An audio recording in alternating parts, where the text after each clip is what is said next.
Hi, my name's Karen Kolbe and I'm coming to you as Mother Goose. This is Feathers. Feathers is my friend and he comes with me because he likes to hear stories read to him.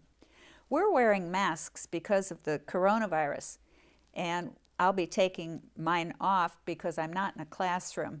But because of the virus, we have to remember to stay safe. Remember our song, if you're to be healthy and to know it, wear a mask. And the second verse was to be healthy and to know it, wash your hands.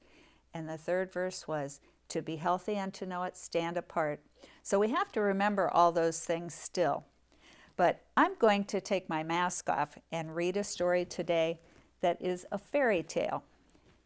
Now, I like to read fairy tales, Mother Goose poems, golden books, and just fun children's stories. This one's one that is kind of new to me. It's called The Princess Test.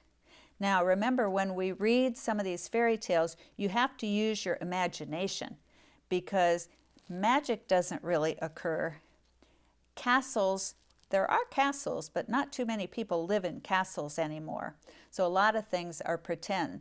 But if you close your eyes and stop and think of magic things, then you'll be able to see them in your head.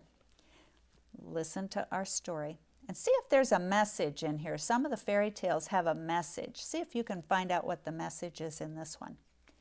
At Royal Prep, and that's a school, it's almost time for dance class to begin. Sophia and the other princesses are stretching when Flora, Fauna, and Merryweather float in. "May I have your attention, please?" Flora says. "We won't be having dance class today. Instead, you'll be preparing for a very important test." "The princess test," said Merryweather. Sophia has no idea what a princess test might be. Before she can ask, Fauna explains. "The princess test is your chance to show us everything you've learned about being a true princess." "Everything?" Princess June exclaims. "But we've learned so much." The fairies tell them that the test will take place in the ballroom right after school. "Good luck, everyone," Fauna says as the fairies flutter out. Sophia, Amber, June, and Hildegard go to the library to prepare for the princess test. The librarian, Mrs. Higgins, finds them some books to study and wishes them good luck. Sophia pages through the book. Do they really expect us to know all these things, she wonders? Banquet manners, tea party conversations. The other princesses don't seem worried. "You'll do fine, Sophia," said June. "But I haven't been a princess very long," Sophia reminds the others. "There's so much I don't know." "Just make your gown look gorgeous like mine, and you'll do fine," Amber assures her. "That's the most important thing to know about being a princess." Hildegard flips open her fan, but proper fanning and proper fan fluttering is a must too. Sophia hopes she can remember everything they're telling her, especially since it's almost time for the test to begin. And here are the three girls. And here is Sophia, hoping that she can remember all these important things for the princess test.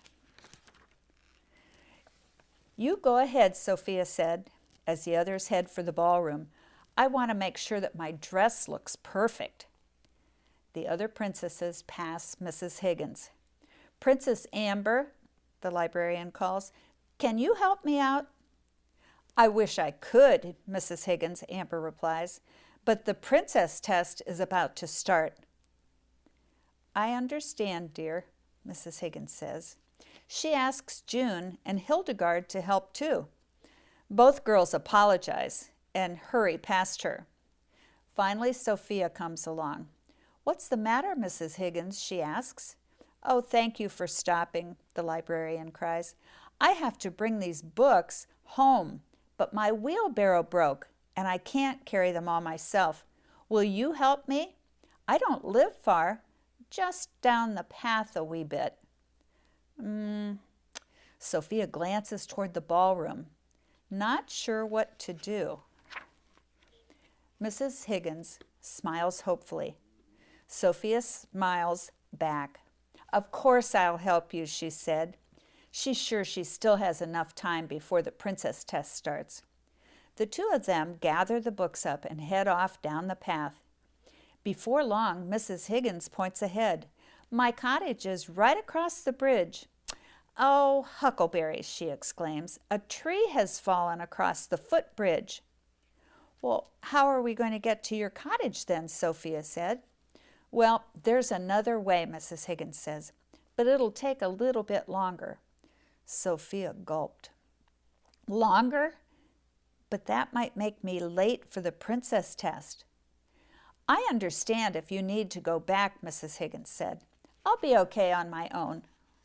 Sophia thinks about it, and then she shakes her head. "I can't let you carry all these heavy books by yourself, Mrs. Higgins. Lead the way." Sophia and Mrs. Higgins walk on for a while. "Is your cottage far from here?" Sophia asks. "Not really," said Mrs. Higgins cheerfully. "I'll draw you a map." And she scribbled in the dirt with a stick. Maybe we should keep going, Mrs. Higgins," Sophia suggests. And here they are. There's Sophia and Mrs. Higgins. And Mrs. Higgins is trying to draw a map in the dirt, isn't she?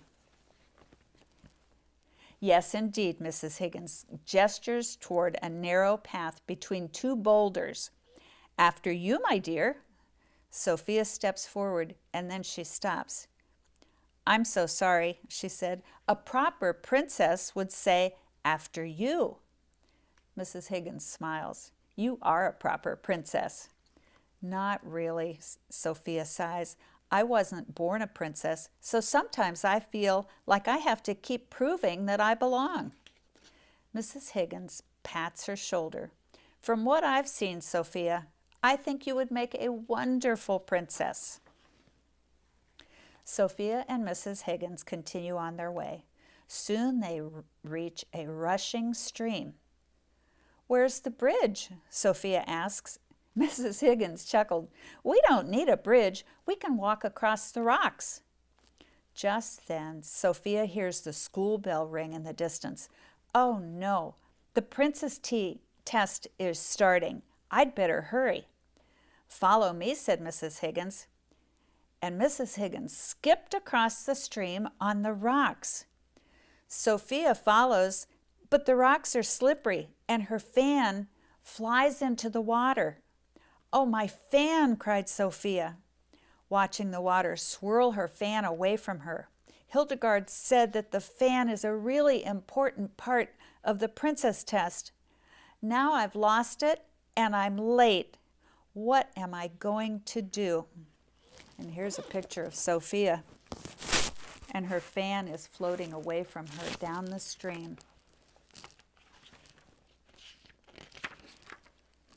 Mrs. Higgins offers again to let Sophia turn back, but Sophia knows the books are too heavy for one person. "I'm not leaving until we get you home," she said. "Besides, my gown still looks nice. My sister said that that's the most important part of the test." "Oh, did she?" Mrs. Higgins said. "My cottage is just through those trees." Soon Sophia spots the cottage. It's not very far, but the path passes right through a muddy bog. Once again, Mrs. Higgins offers to let Sophia turn around, but Sophia has a better idea. She holds up the edge of her gown to keep it clean. There's just one problem. The mud is slippery. Halfway across, Mrs. Higgins slips and falls. "I've got you," Sophia cries, trying to catch her. They both end up falling in the mud. Sophia's gown is now filthy.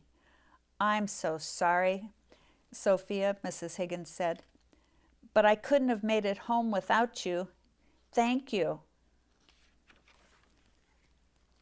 Mrs. Higgins' words make Sophia feel better. "You're welcome," she said. "I may not have made it to the princess test, but at least we got you home.